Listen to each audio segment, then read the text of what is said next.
Oi, turma! Vamos começar o último capítulo desse período, falando sobre o sistema genital feminino.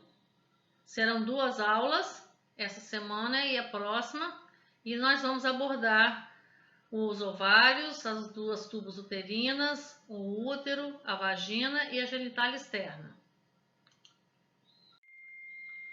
Os ovários têm a forma de amêndoas e medem aproximadamente 3 centímetros de comprimento, 1,5 de largura e 1 de espessura. Apresenta a região cortical e a região medular. A superfície dos ovários é coberta por um epitélio pavimentoso ou cúbico simples, o epitélio germinativo. Sob o epitélio germinativo, há uma camada de tecido conjuntivo denso, a túnica albugínea, e abaixo desse conjuntivo há uma região denominada cortical, na qual predominam os folículos ovarianos. Os folículos se localizam no tecido conjuntivo, o estroma da região cortical, o qual contém fibroblastos dispostos em um arranjo muito característico, formando redemoinhos.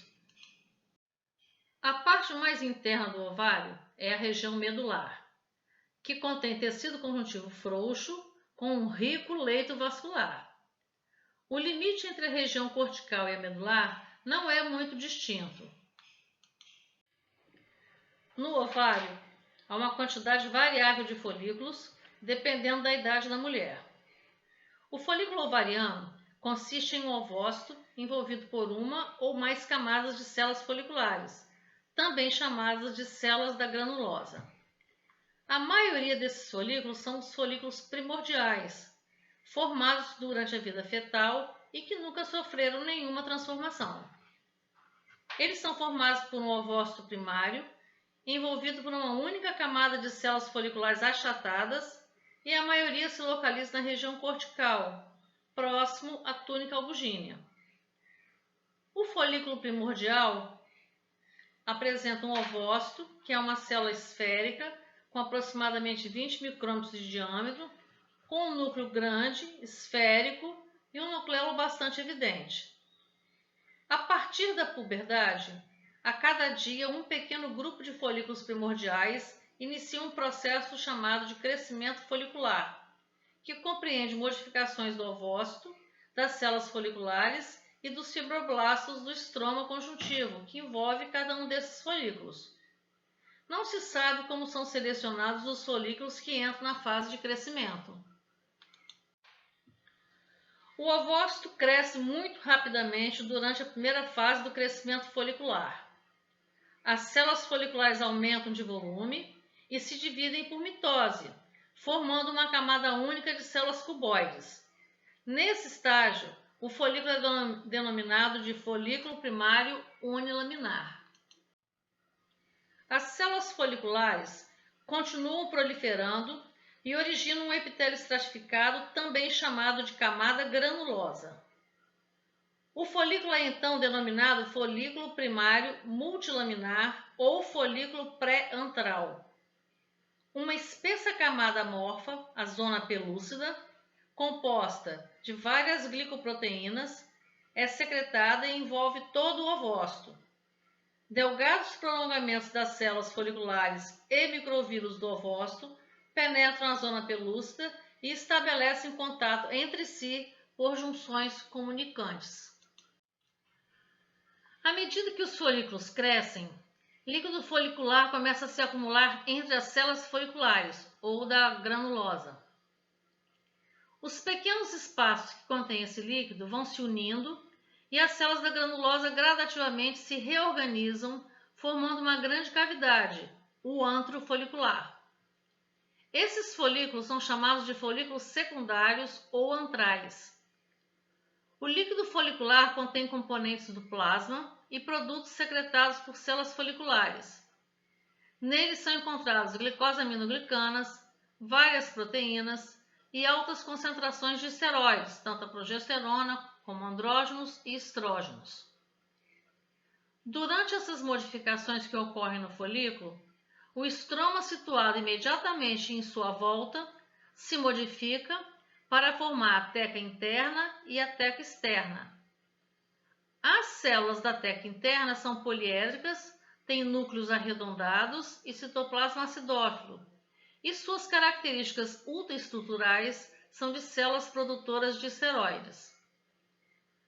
As células da teca externa são semelhantes às células do estroma ovariano, mas se arranjam de modo organizado concentricamente em volta do folículo.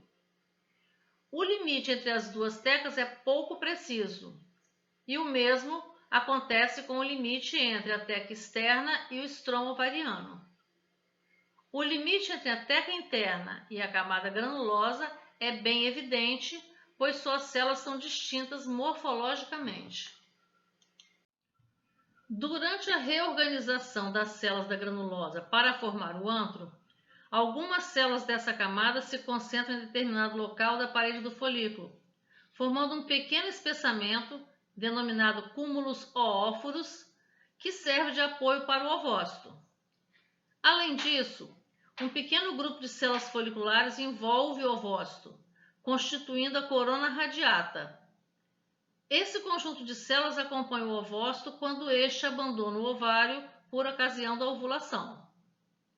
Normalmente, durante cada ciclo menstrual, um folículo antral cresce muito mais que os outros e se torna o folículo dominante, que pode alcançar o estágio mais desenvolvido de crescimento e prosseguir até a ovulação.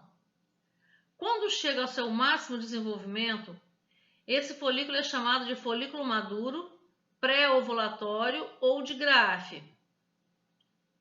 O folículo maduro é tão grande, aproximadamente 2,5 centímetros de diâmetro, que provoca saliência na superfície do ovário e pode ser detectado por ultrassom. Como resultado do acúmulo de líquido, a cavidade folicular aumenta de tamanho e a camada de células da granulosa da parede do folículo torna-se mais delgada. Esses folículos têm suas tecas muito espessas. O processo total de crescimento do folículo na mulher, desde o primordial até maduro, dura aproximadamente 90 dias. A maioria dos folículos ovarianos sofre um processo de involução denominado atresia, por meio do qual as células foliculares e os ovócitos morrem e são eliminados por células fagocíticas. Folículos em qualquer fase de desenvolvimento, seja primordial, primário, pré-antral ou antral, podem sofrer atresia.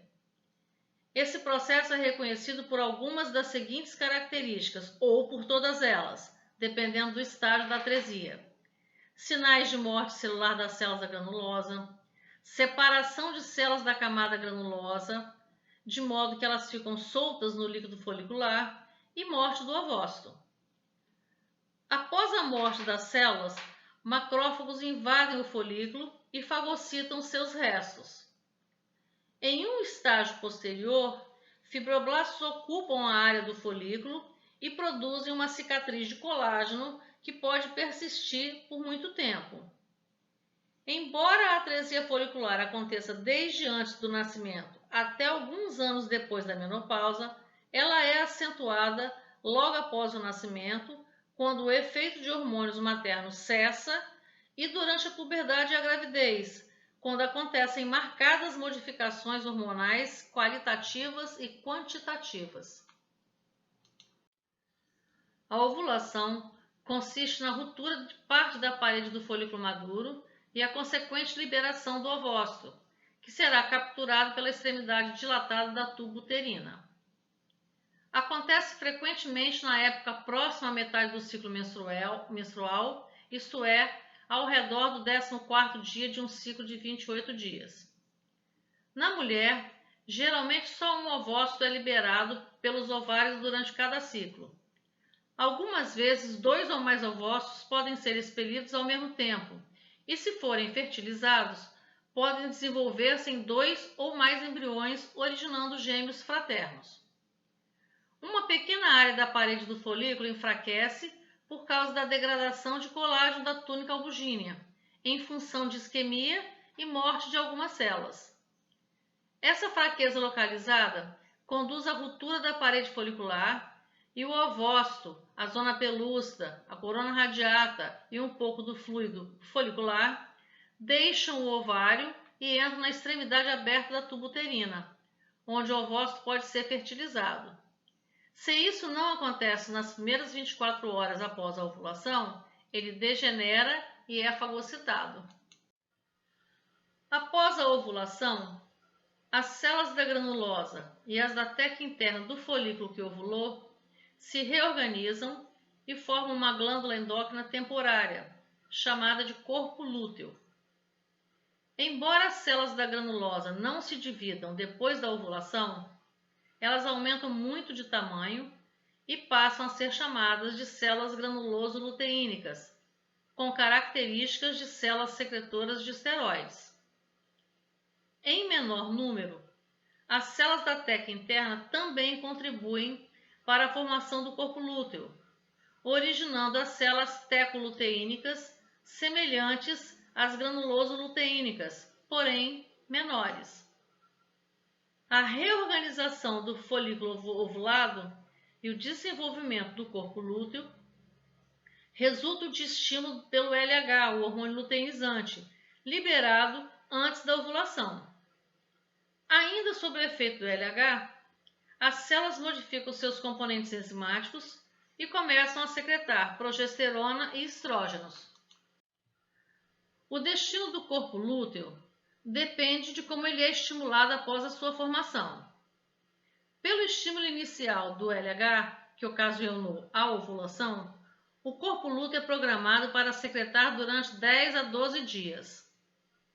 Quando uma gravidez não se estabelece, suas células degeneram por apoptose. Seus restos são fagocitados por macrófagos.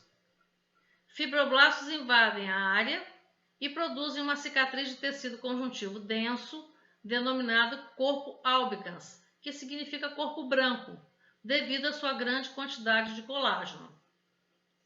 Se houver uma gravidez, a mucosa uterina não poderá descamar.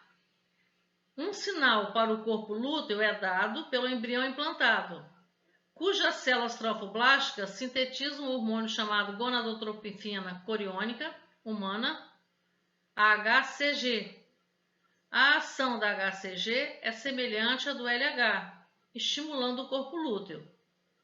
Assim, a HCG resgata o corpo lúteo da degeneração, causa crescimento adicional dessa glândula endócrina e estimula a secreção de progesterona pelo corpo lúteo durante pelo menos metade da gravidez.